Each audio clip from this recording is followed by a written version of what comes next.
New at 10, WREG uncovers another fatality possibly connected to faulty GM ignition switches.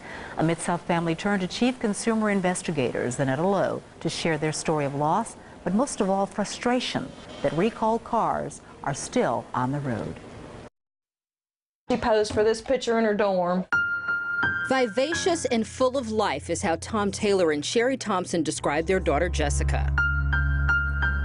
Very ambitious, very sweet. You couldn't stop her from doing anything. Jessica rode her first horse, even competed at the tender age of 2. She later learned and taught gymnastics to young children. She cared about people. She had a big heart.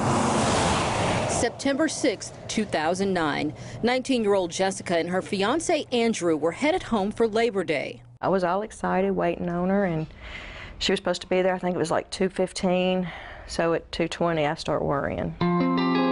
Hours later, Thompson says patrol cars pulled up to her house. And he said, "I'm sorry, there's been an accident." I can remember just seeing the blackness over and over and over.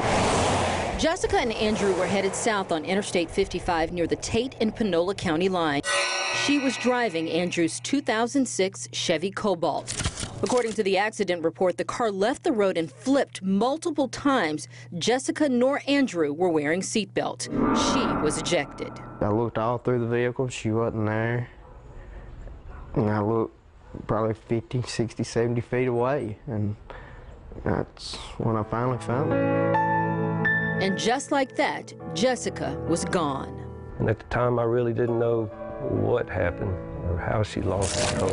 A former tow truck driver, Taylor walked the scene of the accident searching for clues. He even saved car parts and created this memorial hanging in front of his home and one at the accident site. It changes your life forever.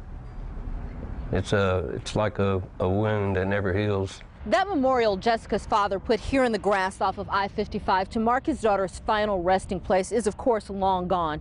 But just this year, new evidence surfaced that has brought our family right back to this spot all over again. She's been gone for 5 years, and then I find out that it was a car instead of something she did. What were your thoughts after finding out?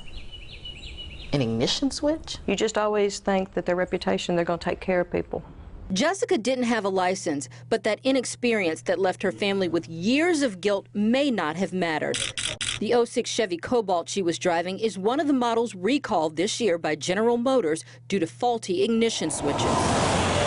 Like others associated with the recall, the accident report reveals the airbags didn't deploy. And take a close look at this picture of the interior police took at the scene. The ignition key looks like it's in the off position. According to experts, when this happens, the driver loses power steering and essentially control of the car. It ain't my fault, and it was not my fiance's fault that they designed a faulty product. While Taylor says the revelation actually brought him a bit of closure. I became quite angry with General Motors, actually. Even to this day, I see cars out on the road.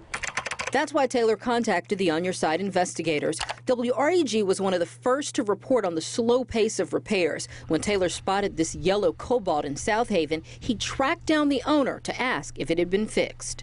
Let's get these cars off the road, anything, to prevent another tragedy. After initially not having enough parts to complete repairs, a spokesperson told the On Your Side investigators that's no longer a problem, and GM is, quote, working hard to repair the recalled vehicles as quickly as possible. The company has a dedicated call center, asked dealers to offer extended hours, even given away gift cards. Still, out of the 2.6 million recalled, nearly half remain on the road. I don't get to see her walk down the aisle and get married. I don't get to see her have a baby. I don't get to see all that, all because of malfunction in a vehicle. Jessica's parents have a simple message for General Motors. Please do something with these millions of cars out there. Pull them in, save a life, not put somebody else in jeopardy. What will bring you any sort of peace? When GM gets these cars off the road and nobody else has to die.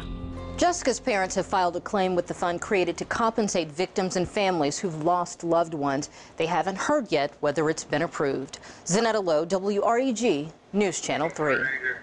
So far, 100 claims have been deemed eligible. General Motors won't say how much it's paid out so far. The deadline to submit claims is January 31st.